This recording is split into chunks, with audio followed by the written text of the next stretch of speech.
사도행전 11장 19절부터 26절까지입니다. 제가 19절 읽고 성도님들 20절 읽고 이렇게 교대로 읽으시면 됩니다. 26절까지 읽습니다. 사도행전 11장 19절부터 26절. 이제 스데반으로 인하여 일어난 핍박으로 말미암아 널리 흩어진 자들이 멀리 베니게와 키프로스와 안디옥까지 여행하며 오직 유대인들에게만 말씀을 선포하더라.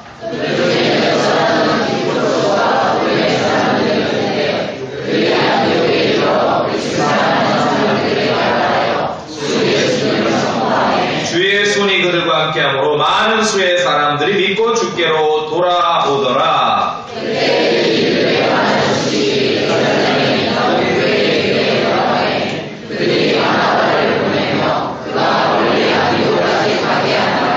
그가 이르러 하나님의 은혜를 보고 즐거워하며 그들 모두에게 권면하여 그들이 마음에 작정을 하고 주께 붙어 있으라고 하니라.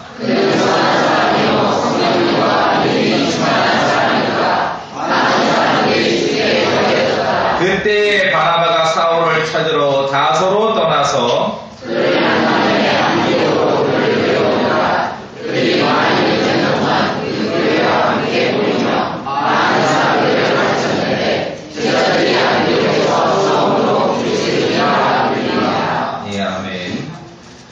자, 26절에 보니까 그리스도인이라 처음으로 불렸다. 그리스도인. 크리스찬이죠, 크리스찬. 그리스도인이라. 그 일이 어디에서 있었습니까? 안디옥에서 있었습니다. 안디옥. 말씀 선포를 위해 잠시 기도합니다. 돌아가신 하나님 아버지, 주의 영이 우리를 충만케 하길 원합니다. 주여, 이 기록된 말씀을 우리가 받들어 읽었는데 이 말씀이 우리 마음에 옮겨지길 원합니다. 저에게 맡긴 이 사역을 잘 감당하도록 능력을 허락하여 주시옵시고 우리 성도들도 준비된 마음으로 진리에 경청하고 참으로 주의 말씀을 마음에 담기에 힘쓰는 그런 시간이 되기를 원하고 사람이 빵으로만 살 수 없고 하나님에게서 나오는 모든 말씀으로 살아야 함을 우리가 기억하고 세상에서 배우고 듣는 거로 살아갈 수 없다는 것을 우리가 인정하고 고백하는 시간 되기를 원합니다. 감사드리며 우리 주 예수 그리스도 이름으로 기도합니다. 아멘. 자, 크리스천들뿐만 아니라 믿는 사람들뿐만 아니라 사람들은 어떤 좀 나보다 나은 영적 아니면은 그런 그 역사적 인물 거인들을 찾고 그런 훌륭한 사람들을 의존하려는 그런 성향들이 있습니다. 인간의 어떤 내재되어 있는 그런 성향 가운데 하나인 것 같습니다. 믿는 사람들도 마찬가지예요. 영적 거인을 찾습니다. 그리고 영적 거인들에게만 의존하려는 그런 성향들이 있습니다. 그런데 한번 잘 보세요. 꼭 나의 믿음과 나의 삶이 영적 거인에 의존함으로 뭔가 이루어질 수 있다라고 여러분이 생각하신다면 정말 자기 자신은 별 볼 일 없는 성도의 삶이 될 위험이 있다는 것을 기억하셔야 됩니다. 우리 성경에서 가르치는 신앙은 그런 거 아닙니다. 어떤 유명한 사람과 내가 친구라 해도 내가 유명해지는 건 아니잖아요. 근데 이제 그럴 거라고 착각하는 거죠. 영적인 생활도 마찬가지예요. 야, 내가 어느 교회 다닌 줄 알아? 그 목사님 교회다. 그렇죠? 그런다고 해결되는 거 아닙니다. 신앙은 그리스도 안에서 각자 하는 것이 개인이 하는 것입니다. 그래서 여러분 각자도 주님을 찾고 주님을 의존해가는 삶을 살기 위해서 그런 영적인 연습이 필요합니다. 그렇게 한 걸음 한 걸음 그러한 연습이 있어야 되는 거예요. 왜냐하면은 오늘 우리가 이제 볼 것은 교회의 역사에 있어서 영적인 거인들만 어떤 위대한 업적을 남기는 것은 아니라는 거. 무슨 말씀 아시겠습니까? 그거 아니라는 걸 제가 보여드리는 거예요. 그럼 우리가 크리스찬으로서 내가 대단하고 유명하고 역사적인 인물이고 영적인 거인이자 아니다를 떠나서 하나님 앞에서 내가 얼마나 어떤 믿음으로 어떻게 신실하게 살아야 되는지 그것을 우리가 찾고자 하는 것입니다. 교회 역사를 보면은 영적인 거인들만 위대한 업적을 남기는 건 결코 아닙니다. 오늘 이 성경 본문을 우리가 찾고 확인하면서 우리 각자가 나 스스로는 어쩌면 내가 말로는 그리스도인이고 하나님의 자녀라고는 하지만 그리스도와 함께 공동 상속자라고는 그렇게 믿는다고 하지만 정말 아무것도 아니고 별 볼 일 없는 그런 사람으로 인식할 수 있는데 그렇지 않다는 것을 우리가 이 말씀을 통해 한번 볼 필요가 있는 것이죠. 자, 우리 자신을, 믿음 안에 있는 우리 자신을 부르는 호칭이 여러 개 있습니다. 뭐 신자다, 뭐 빌리버다, 믿는 사람이다, 그리고 성도다, 성도, 그렇죠? 성도, 형제, 여러 호칭이 있습니다. 자, 그런데 남이 불러줄 때, 여기서 남이라는 건 이제 교회 밖에 말하죠.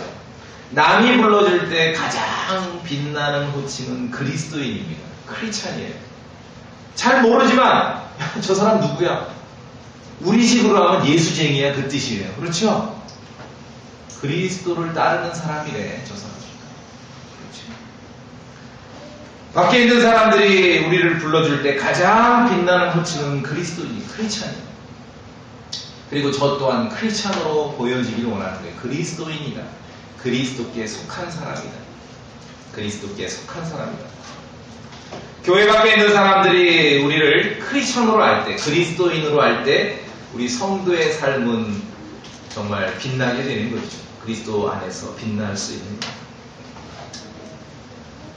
물론 교회 안에서 우리끼리의 부르는 말은 뭐 신자다. 우리가 스스로 빌리버 신자다. 뭐 너도 신자 나도 신자 그러니까 지금 우리가 이제 킹제임스 성경을 믿는 신자들이 이제 성경 신자다 이런 말을 쓰는데 그냥 뭐 믿는 사람입니다. 신자입니다. 성도다. 세인트. 천주교에서는 소수 아주 영적인 업적을 낸 거인들만 성도, 세인트라는 우리 다 그리스도 안에서 성도예요. 여러분이 그리스도를 믿고 예수 그리스도 안에 들어왔다면 여러분 다 성도인 거예요. 성도. 혹은 형제다, 자매다 이렇게 불려지는 것이죠. 예. 가장 좋은 호칭은 형제요, 자매예요. 그 이상의 호칭은 없어요. 교회에서 이보다 더 좋은 호칭은 없습니다. 형제요, 자매. 형제요, 자매. 사실은 형제, 자매. 아주 품격 있는 말이죠. 좀 더 사실 적나라하게 얘기하자면 형, 동생 하는 거거든요. 언니, 동생 하는 거거든요. 형제, 자매. 그리스도 안에서 우리가 육신의 혈연 관계만 따지는 게 아니라 영적인 혈연 관계를 따지기 때문에 형제 자매로 하는 거예요. 뭐 부를 말이 없어서 가짜로 그렇게 우리가 하기로 짠 게 아니라 진짜 한 피거든요. 그렇죠? 여러분 믿으시죠? 하나님의 한 피, 예수 그리스도의 한 피이기 때문에 영적인 혈연 관계이기 때문에 형제 자매. 형제 자매 이상의 그 좋은 호칭은 없어요. 근데 교회는 늘 말씀드리지만 육신의 나이대로만 호칭할 수 없다는 거죠. 그래서 성경에서는 서로 복종하고 서로 겸손해야 된다는 거죠. 내가 너보다 20살 많어. 그건 육신이죠. 영적으로도 20살 많냐고요. 교회에 오면 서로 복종하고 서로 겸손하고 존중해야 되는 거예요. 어린 아이들 같은 경우, 예를 들어 4살, 5살, 우리가 이 적용한다 그래가지고, 4살짜리 건우 형제 잘 있었어. 그건 약간 정신 나간 소리고, 정말 서로 이렇게 인격이 있고 성인이라 했을 때, 형제, 자매보다 더 좋은 그런 호칭은 없습니다. 서로 존중하고. 보세요. 교회 오면은, 누가 또 오고 싶겠어요? 교회 가면은 정말. 회사 가면은, 야! 누구야? 야! 야, 이리 와! 막 반말하고 막 그러는데 교회에 오는 날 다 존중해. 그렇죠? 회사에서도 맨날 꼬바리 노릇했는데 교회에서도 꼬바리 노릇, 교회 오고 싶겠어요? 말도 안 돼요. 그래서 예수 그리스도 안에서 우리가 정말 서로의 믿음을 존중하는 거예요. 형제 자매로서. 형제 자매로서. 베드로도 바울을 형제로 호칭했죠. 그렇죠? 자, 그런데 이제 교회 밖에 사람들이 우리를 호칭할 때 가장 빛나는 호칭은 그리스도인이다. 저 사람은 그리스도를 따르는 사람이다. 그리스도께 속한 사람이다. 크리스찬이다. 믿는 한 사람 한 사람이, 성도 한 사람 한 사람이 모여서 교회를 이룰 때는요, 그저 우리가 하나하나가 한 명 한 명이 구원받았다, 구원받은 성도다, 그 이상의 모습으로 드러나야 하는 것이에요. 교회를 이룰 때는 그게 그리스도인으로 드러나야 되는 거예요. 그리스도인으로, 크리스찬으로. 하나하나 뜯어놓고 보면 별 볼 일 없는데, 야, 희한해 저 사람들은. 모아놓고 보면 예수 그리스도가 드러나고 예수 그리스도가 보이는 것이에요. 이게 교회라는 거예요. 그리스도인으로 드러나야 돼요. 크리스찬으로. 그래서 오늘 사도행전 11장 26절에 보니 안디옥에서 처음으로 제자들이 그리스도인으로 불린 거예요. 크리스찬들로. 처음에 밖에 있는 사람들이 불러줬겠죠. 야, 저 사람들은 그리스도인이에요. 안디옥에서. 우리가 성경의 역사와 킹제임스 성경의 역사에 있어서 반드시 알아야 될 도시가 안디옥이지요. 모든 좋은 교회의 유산은 이 안디옥에서부터 출발했습니다. 은혜의 복음도 그렇고요. 그런 성경적인 교회의 모습도 그렇고요. 그리고 부패하지 않은 보존된 성경, 킹제임스 성경도 그렇고요. 다 안디옥에서부터 출발한 것이. 거기서 처음으로 그리스도인이라고 불리는 거예요. 크리스찬이에요. 그리스도인으로 알려질 때 성도 한 사람 한 사람은 자신이 예수 그리스도의 몸의 지체라는 것을 알며 살아가는 거예요. 알며. 흩어놓고 보면은 그냥 별 볼 일 없어요. 한 몸의 지체들을 다 분해시켜 놓으면 별 볼 일 없잖아요. 애가 인형 가지고 노는데 성격이 약간 이상해. 인형을 다 해체를 해. 뭐 팔 따로, 다리 따로, 모가지 따로 그러면 그렇죠. 그러나 온전히 이렇게 합체되어 있을 때 끝이 아름다운 것이고 또 인형으로서 인형의 기능을 하는 거죠. 어쩜 그와 같습니다. 한 사람 한 사람이 그리스도의 몸에 속한 지체임이 드러났을 때 모여서 교회를 이룰 때 그리스도인으로 알려지는 거예요. 크리스찬으로서. 여기에는 뭐 어떤 영적 거인만 필요한 게 아닙니다.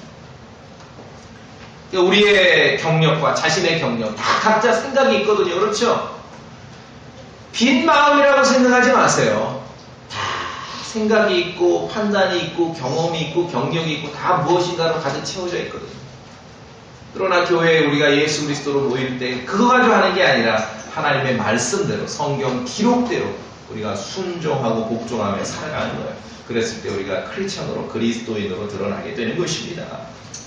자, 베드로전서 4장을 여시겠습니다. 베드로전서 4장.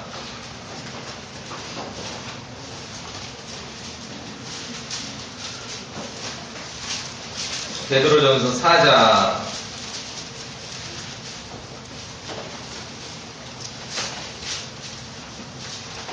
16절.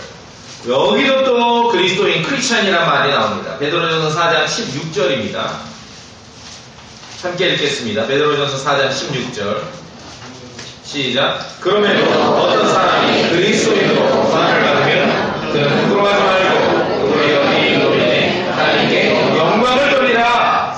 어떤 사람이 그리스도인으로 고난을 받으면, 여러분이 크리스찬이기 때문에 어떤 시련과 아픔과 어려움과 고난이 왔을 때 부끄러워하지 말라는 거예요. 창피해가지고 그리스도인으로서 당하는 고난은 부끄러워하지 말라는 거예요. 그건 오히려 하나님께 영광이 되는 거예요. 영광이 됩니다. 그 말은 구원받은 성도지만 못되게 굴어서 고난받는 것은 너무 당연하다는 말이에요. 좀 시쳇말로 애들 말로 바꿔서 구원받은 성도이긴 하지만 못되게 굴고 나쁘게 굴어서 고난받는다는 건 쌤통이란 말이에요. 그렇게 하지 말고 그리스도인이기 때문에, 내가 그리스도를 따르는 사람이기 때문에 고난받는 것은 부끄러워하지 말라는 거거든요. 하나님께 영광된다는 거예요. 예를 들어 뭐 남을 해치거나 남의 물건을 훔치거나 악을 행하거나 그렇게 해서 시련과 어려움과 고난을 받는 건 너무 당연한 거, 받을 걸 받는 거죠. 그렇죠? 잘못해서 매를 맞는 건 당연한 일이다. 그러나 예수 그리스도의 이름 때문에 비방을 받고 욕을 듣고 고난을 받는 건 그건 하나님께 영광이 되고 행복한 사람이라고 말씀하고 있는 것입니다. 오히려 행복한 사람이다. 행복한 사람. 이게 우리가 성경을 통해 그리스도인으로서 드러나야 되는 거예요. 그리스도인으로서. 그렇죠? 그리스도인으로서. 자, 안디옥에 있던 제자들이, 오늘 본문으로 다시 보고 안디옥에 있던 제자들이 그리스도인으로 알려졌습니다. 그리스도는 크리스찬으로 알려진 거예요. 사람들이. 저 사람들은 크리스찬들. 누가 거기에 있습니까? 안디옥에 있던 제자들이 크리스찬 그리스도인으로 알려졌는데 26절에 보니까 26절 25절에 보니까 거기에는 바나바가 있었고요. 바나바 아시죠? 바나바가 있었고요. 그리고 사도 바울도 있었습니다. 야, 여러분, 역시 아니나 다를까. 교회 역사에서 가장 좋은 것들의 출발점인 안디옥 교회, 역시 바나바와 사도 바울이 거기에서 일을 했고 섬겼고 사역을 했구나. 그렇죠? 그런데 그것만이 아닙니다. 거기에는 안디옥 교회가 세워지고 안디옥 교회가 이렇게 주님을 섬기고 그리스도인으로, 크리스찬으로 불리는 데 있어서는요, 바나바가 있었고 바울이 있었지만, 사도 바울이 있었지만 거기에는 이름이 드러나지 않는 무명의 형제들도 있었습니다. 그게 중요한 거예요. 자, 보세요. 사도행전 1장을 기억해 보시면 예수님께서 승천하시기 전에 제자들에게 뭐라 그랬습니까? 성령님께서 임하시면은 너희가 권능을 받고, 그래서 예루살렘과 온 유대와 사마리아 그리고 땅의 맨 끝 지역에까지 이르러 예수 그리스도의 증인이 되어야 한다라고 말씀을 하셨습니다. 그렇죠? 그런데 어쩌면 이 일이 별로 이렇게 속도감 있게 진행되지 않았을 수도 있어요. 어쩌면 사람들은 무슨 뭐 사마리아고 땅의 맨 끝 지역이야, 무슨 해외 선교야, 뭐 어디 멀리 가서 복음을 왜 전해, 그냥 동네서도 지금 가족 복음화도 못했고 동네 복음화도 못했는데 이래서 그냥 속도감이 안 붙었는지도 모릅니다. 그러나 주님께서 제자들에게 말씀하신 이 일은 어떻게 이루어지는가? 핍박을 통해서 촉발되게 됩니다. 핍박을 통해서. 자, 우리 사도행전 8장으로 갑니다. 사도행전 8장. 잘 따라오셔야 됩니다. 찾는 구절들. 사도행전 8장 1절. 사도행전 8장 1절 다 같이 읽겠습니다. 사도행전 8장 1절 시작. 사울이 그의 죽음에 동의하다. 그때 예루살렘에 있던 교회에 큰 핍박이 있어서 사도들 외에 그들이 다 유대와 사마리아의 지역들로 두루 널리 흩어지니라. 사울이 그의 죽음에 동의하더라. 사울은 사도 바울을 말하죠. 아직 구원받기 전 사도 바울인데 그의 죽음, 스데반이거든요. 스데반의 죽음과 그때 또 예루살렘 교회에 임했던 큰 핍박으로 인해서 예루살렘 교회의 많은 성도들이 흩어지게 된 거예요. 흩어지게 됐어요. 유대와 사마리아 지역들로 흩어지게 됐습니다. 이 성도들이 그 초기에 성령 충만하고 사도들의 사역으로 정말 아주 놀라운 그런 말씀의 부흥을 경험한 성도들이 가서 뭐 했겠습니까? 흩어져서 복음을 전한 거지요. 하나님의 말씀을 전하고 다닌 거예요. 자, 그런데 여기 8장 1절에 보니까 이때까지 사도 바울은 어느 쪽 편이에요? 저쪽 편이죠. 교회를 박해하는 쪽 편이죠. 자, 이제 다시 사도행전 11장 오늘 본문으로 옵니다. 여러분이 이제 보셨으니까 제가 다시 한번 읽습니다. 11장 19절에 이제 스데반으로 인하여 일어난 핍박으로 말미암아 이해되시죠? 이제 널리 흩어진 자들이 멀리 베니게와 키프로스와 안디옥까지요. 아까 8장에서는 유대와 사마리아 지역까지 확장됐었는데 여기 보니까 더 널리 흩어졌죠. 이제 정말 예수님 말씀 따라 땅끝 지역까지, 땅끝까지도 가게 되는 거예요. 여행하며. 자, 그런데 19절의 끝부분이 약간 좀 뭐가 좀 답답해요. 베니게와 키프로스와 안디옥. 키프로스는 지중해에 있는 섬 아시죠? 지금 키프로스. 잘 모르시면 이따 좀 지도 좀 꼭 보세요. 아시겠어요? 네. 안디옥까지 여행하며, 근데 19절 마무리가 약간 답답하지요. 오직 누구에게만? 유대인들에게만 말씀을 선포하더라. 흩어졌습니다. 흩어져서 이제 말씀을 전하는데 아직 뭔가 아주 꽉 그런 그 틀 속에 갇혀 있어요. 누구에게만 전합니까? 유대인들에게만. 자, 그런데 어떻게 성령님께서 역사하시고 어떤 변화가 있나 보세요. 20절입니다. 20절 우리 다시 한번 읽어보겠습니다. 11장 20절 시작. 그들 중에 몇 사람은 키프로스와 고레네 사람들이었는데 그들이 안디옥에 이르러 그리스도와 말하여 주 예수님을 선포하라. 그 흩어진 사람들 중에서 다 몇 명이 있어. 몇 명. 형제들 몇 명이 있는데 이름은 나오질 않지만 어디 출신인가?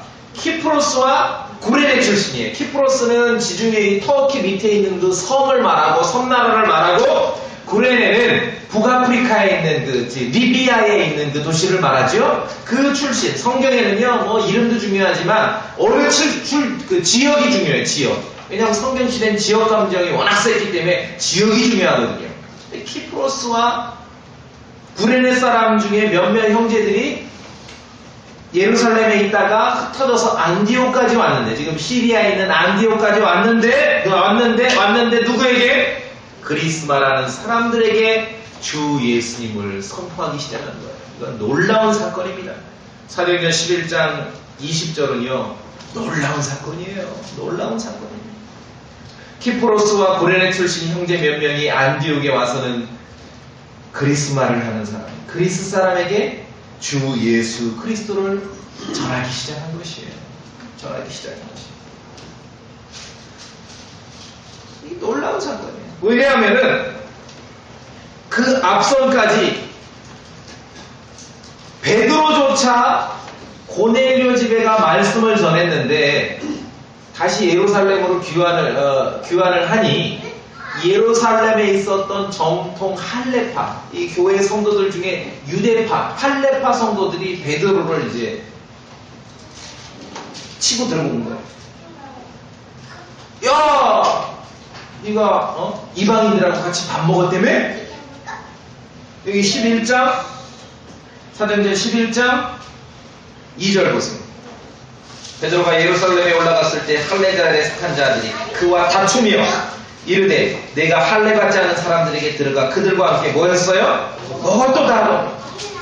이게 이슈거든요. 이게 이슈예요. 이게 이슈.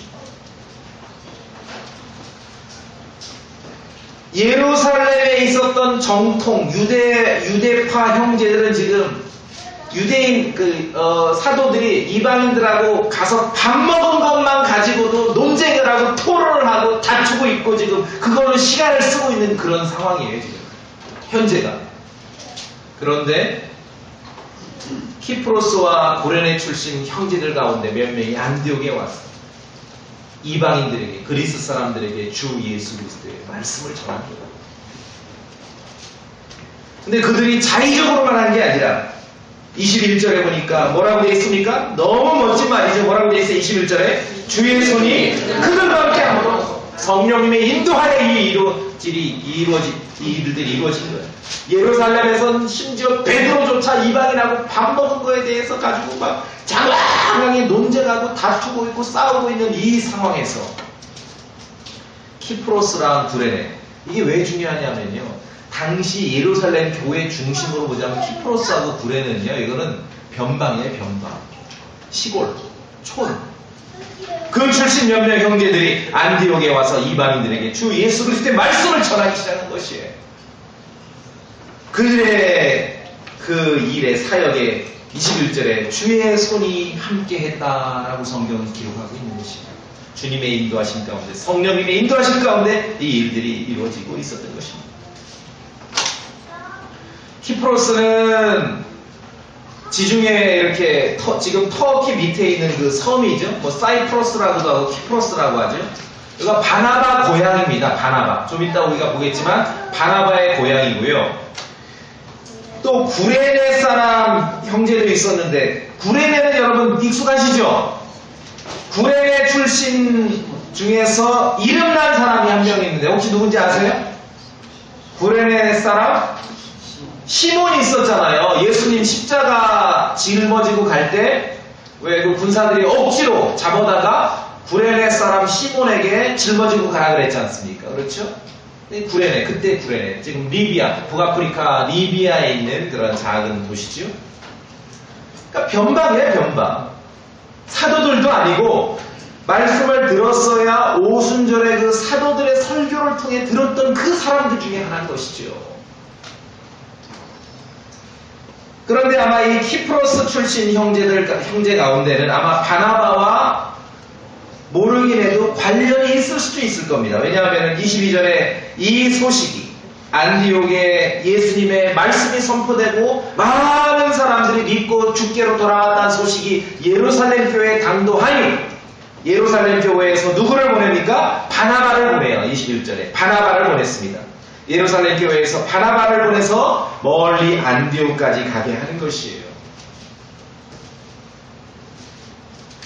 누군지 몰라요, 그들이. 이름이 나오진 않고 우리는 바나바와 바울의 사역으로만 이루어지고 있는 줄 알았는데 정작 교회 역사에서 가장 좋은 것들을 다 주고도 남을 만한 그 안디옥 교회가 세워지고 안디옥 교회가 형성되는 데는 바울이나 바나바가 역할을 하는 게 누가 역할을 하는 거예요? 이름도 없는 키프로스와 구레네 출신의 몇몇 형제들이 그 일을 한 것이에요. 이름도 안 나와. 그것도 키프로스 구레네는 변방. 이건 뭐 예루살렘에 모였던 그 정통파, 사도파들이 시각으로 보자면 이건 뭐 말도 안 되는 일이 벌어진 거예요. 나중에 사도행전이 쭉 전개되면서 사도 바울이 예루살렘으로 한번 가지 않습니까? 그때 사도행전에 보면은 예루살렘으로 갈 때 사도 바울과 동행했던 사람 중에요. 키프로스 출신 문하손이라는 오래된 제자가 한 명 딱 거론이 돼요. 근데 이 사람이 이 사람인지 저도 모르죠. 그러나 그럴 수도 있겠다. 왜? 키프로스 출신 문하손이라는, 근데 그걸로 끝내는 게 아니라 성경이 오래된 제자라는 거예요. 오래된 제자. 안디옥에서 제자들이 그리스도인으로 불렸지요. 그렇지 않나요? 오순절에서 사도행전 2장에 사도들의 설교를 들었던 사람들 중에는요, 북아프리카, 구레네 부근, 그러니까 지금 리비아 지방에 리비아 지방, 구레네 부근에서 온 사람들도 있었거든요. 오순절에 그때 말씀을 듣고 사도들의 설교를 들었던 사람들도 있었습니다. 그런데 나중에 안디옥 교회가 굳게 성장하고 교회로서 정말 기능을 막 발휘하고 있을 때 바나바와 사도 바울만 있었던 게 아니라 여러 명의 성경 교사와 말하자면 목회자가 있었거든요. 그 이름이 성경에 나오는데 와, 거기에 좀 흥미로운 인물이 한 명 나옵니다. 우리 봅시다. 사도행전 13장. 여러분, 사람 이름 나올 때 약간 좀 지루하죠? 발음도 제대로 안 되죠? 이 시간 우리가 한번 정확하게 한번 발음해보면서 읽겠습니다. 사도행전 13장 1절.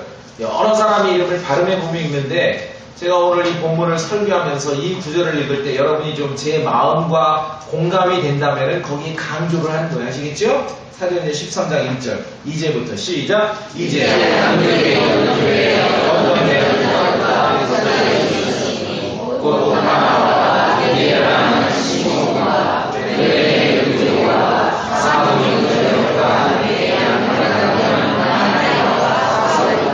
바나바는 알고 사울은 아는데, 자, 중간에 보니까 이제까지는 그냥 별볼일 없게 허접하게 읽었는데 눈에 확 들어오는 사람이 있어요. 누굽니까?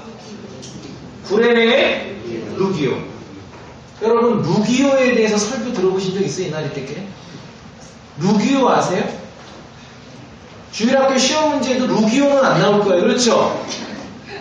안디옥 교회의 성경 교사였습니다. 목회자였습니다. 그런데 루기오가 어디 출신이에요? 구레네 출신입니다. 꼭 이 사람이 그 사람일 거라 보긴 어려워도 거의 맞을 거예요. 안디옥 교회에 복음을 전하고 안디옥에 복음을 전하고 많은 사람들이 주님께 돌아와서 정말 예루살렘에 있던 사도들도 놀래서 바나바를 파송할 정도로 거기에 주 예수 그리스도의 복음의 역사, 이방인들 가운데 복음의 역사가 있었는데 그 시작은 뭐라 그랬습니까? 키프로스와 구레네 출신의 몇몇 형제들에 의해서 그 일이 이루어졌다는 것이죠.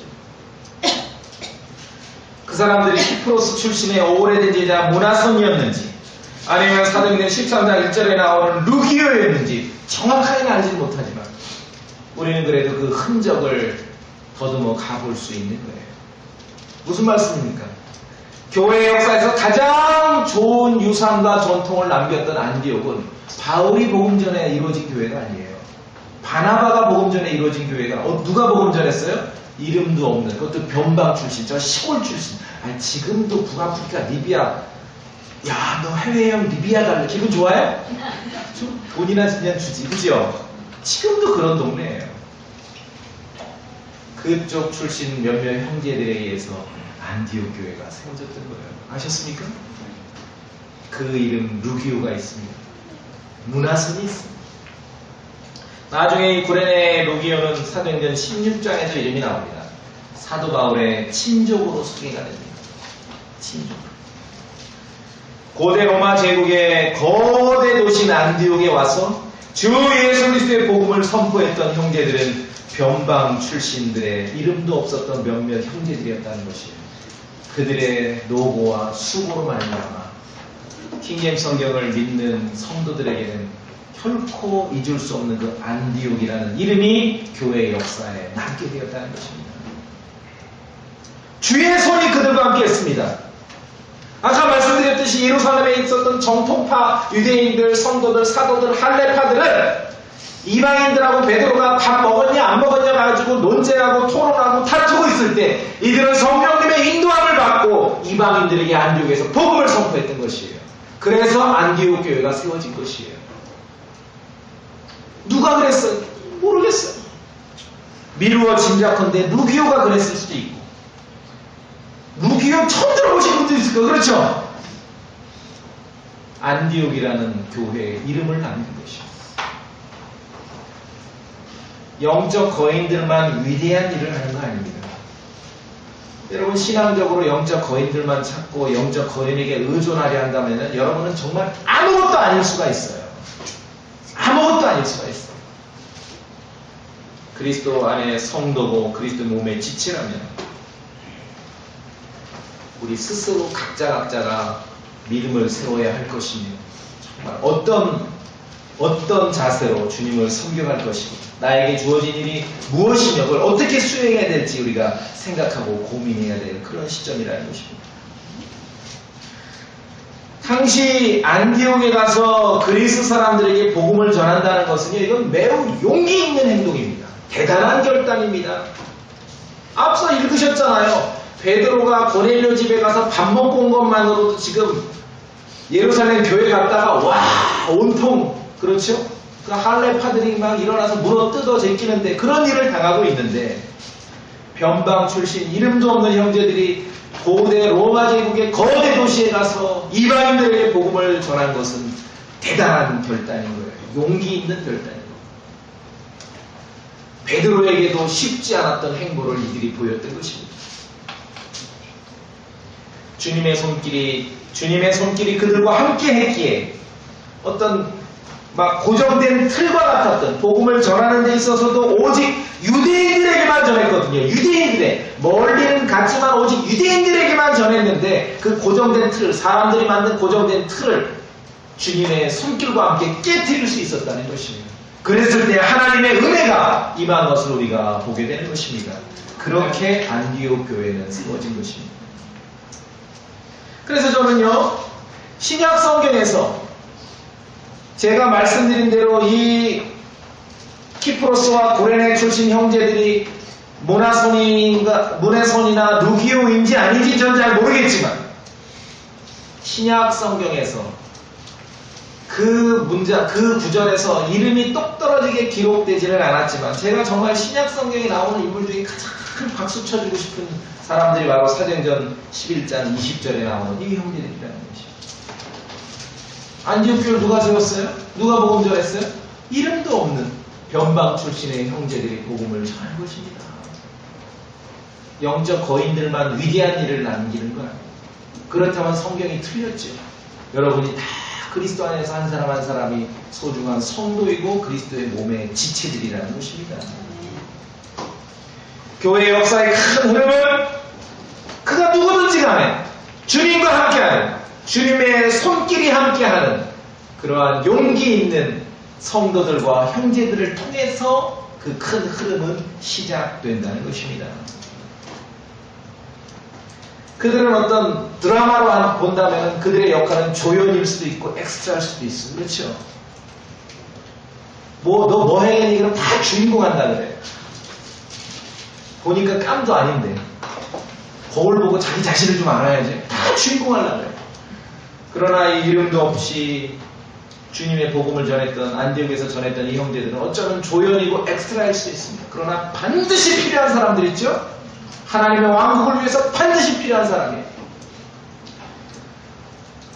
아니, 드라마를 보는데 조연도 없고 엑스트라도 없고 주인공만 둘이 해. 그러면 재밌어요? 재미없어요? 반드시 필요한 사람이 있는 거예요. 하나님의 왕국에서 정말 성경을 믿는 크리스천들은요, 우리 자신도 그렇고 인생을 살고 세상을 살면서 아이들에게도 그렇고 그리스도인 가정에서 그리스도인 부모 아이들에게 막 세상을 향해서 용기를 주면서 막 1등 하라고 몰아치면 안 돼요. 그건 학교 선생님들이 해야 될 일이지요. 능력과 자격이 안 돼서 학교 선생님도 못했으면서 왜 엄마 아빠가 아이들 보고 1등 하라고 몰아치냐고요. 엄마 아빠들이 가정에서 해야 될 일은 뭡니까? 주님과 함께하는 사람이 되라라고 그걸 공부해야죠. 크리스천 가정에서 해야 될 일은요, 주님의 손길과 함께하는 사람으로 살아가라고 말해야 돼요. 그렇죠? 그런 사람이 필요한 것이죠. 학교 선생님들이 해야 될 일은 그냥 그분들에게 맡기고, 가정에서 부모들이 해야 될 일은 부모들이 해야죠. 이름도 없이 빛도 없이 주님을 섬겼지만 그들은 주님의 손길과 함께했다는 것입니다. 놀라운 교회의 역사를 이루게 되었다는 거예요. 다 주인공만 하고 싶지? 그러나 드라마에는 조연도 필요하고 엑스트라도 필요합니다. 임준왜란 같은 전쟁씬을 찍는데 엑스트라가 하나도 없어. 그거 보시겠냐고요. 반드시 필요한 사람들이 있는 것입니다. 반드시 필요합니다. 안디옥 교회가 이루어지는 데는 바나바와 바울만 있었던 게 아닙니다. 루기오라고 들어보셨냐고요. 모나손이라고 들어보셨냐고요. 혹은 그 외에 이름도 없는 형제들이, 이름은 있었겠지만 기록되어 있지 않은 형제들이 담대하게 주님의 인도하심 속에서 말씀을 전했을 때 안디옥 교회가 이루어지고 세워질 수 있었다는 것입니다. 주의 손이 함께 했을 때 그가 누구든지 간에 그가 구원받은 성도고 그리스도인으로 불리기에 손색이 없었기 때문에 주님의 임재가 그와 함께 했을 때 베드로도 아직 없었고 바울도 아직 없었고 바나바도 아직 없었고 어떤 기적도 없었지만 교회의 역사에 있어서 가장 위대한 교회가 세워질 수 있었다는 것입니다. 주님의 손길이 함께 있기에. 이 점이 우리에게 격려가 되고 위로가 되는 것입니다. 그렇죠? 영적인 거인들만 위대한 일을 하고 교회의 역사를 이룬다면요, 그럼 뭐예요? 뭐 그냥 반반 축내고 사는 겁니까? 그렇지 않다는 것입니다.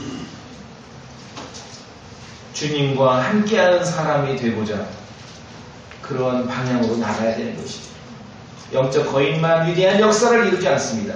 무명의 성도들도 놀라운 역사를 이뤘다는 것을 오늘 성경을 통해 여러분이 배우시기 바랍니다. 안디옥 교회는 그렇게 이루어졌습니다. 그래서 안디옥 교회 예루살렘에서 파송받아 간 사람이 이제 바나바지. 복음을 믿고 주께로 돌아온 형제들이 있고 교회가 형성되니 좀 이제 약간 이제 그 전문가, 그러니까 베테랑도 좀 투입이 돼야 되겠죠? 이제 바나바가 가는 거예요. 바나바. 최적의 자리에 최적의 인물이 갈 때 하나님의 은혜를 보게 되는 것입니다. 이게 매우 중요합니다.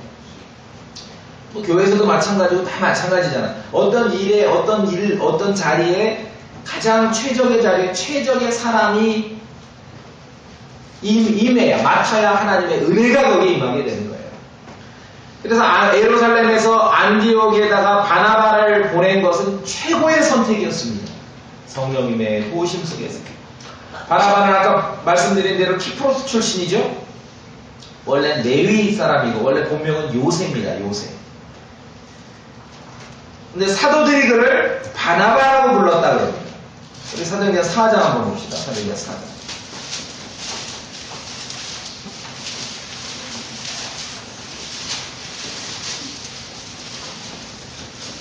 36절. 빨리 한번 읽어보겠습니다. 자, 36절 시작.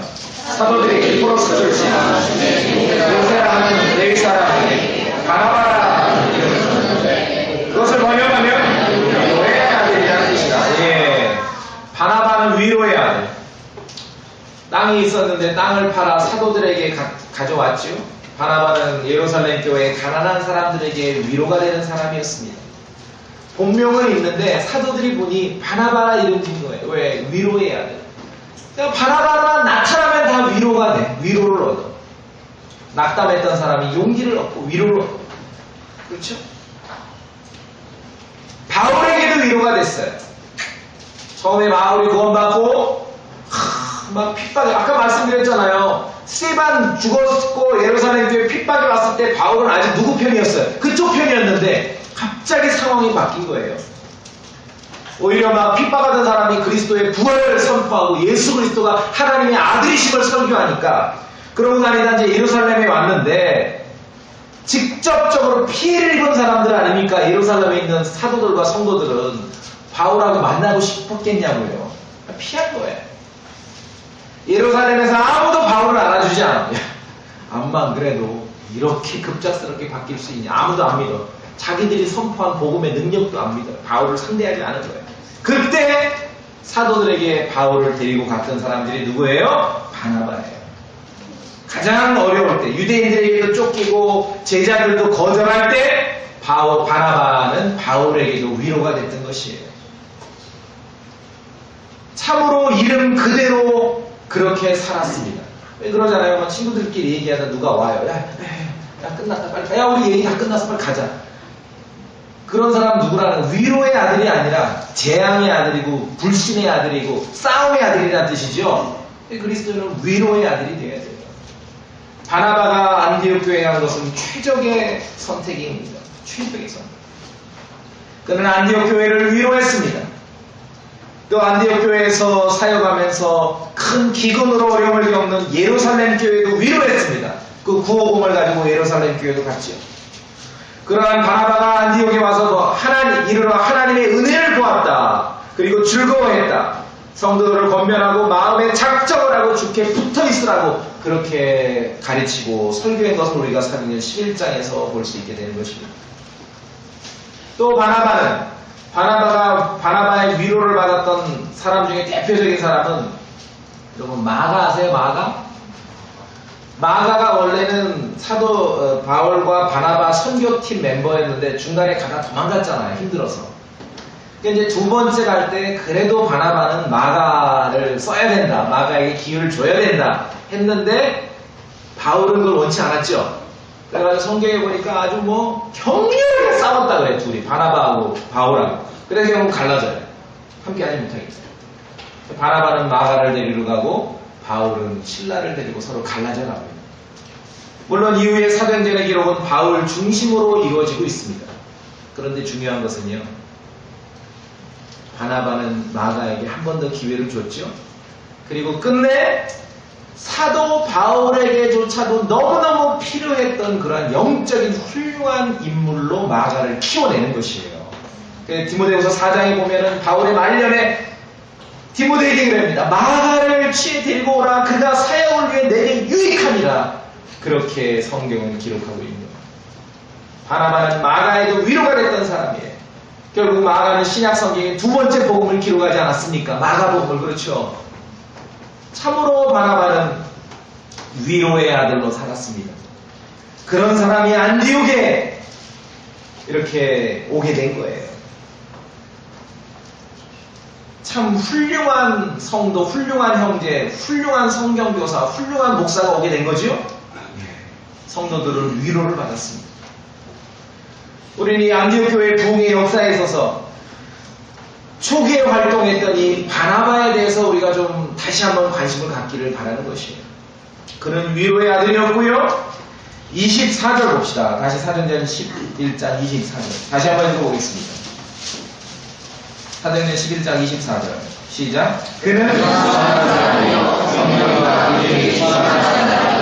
많은 사람들이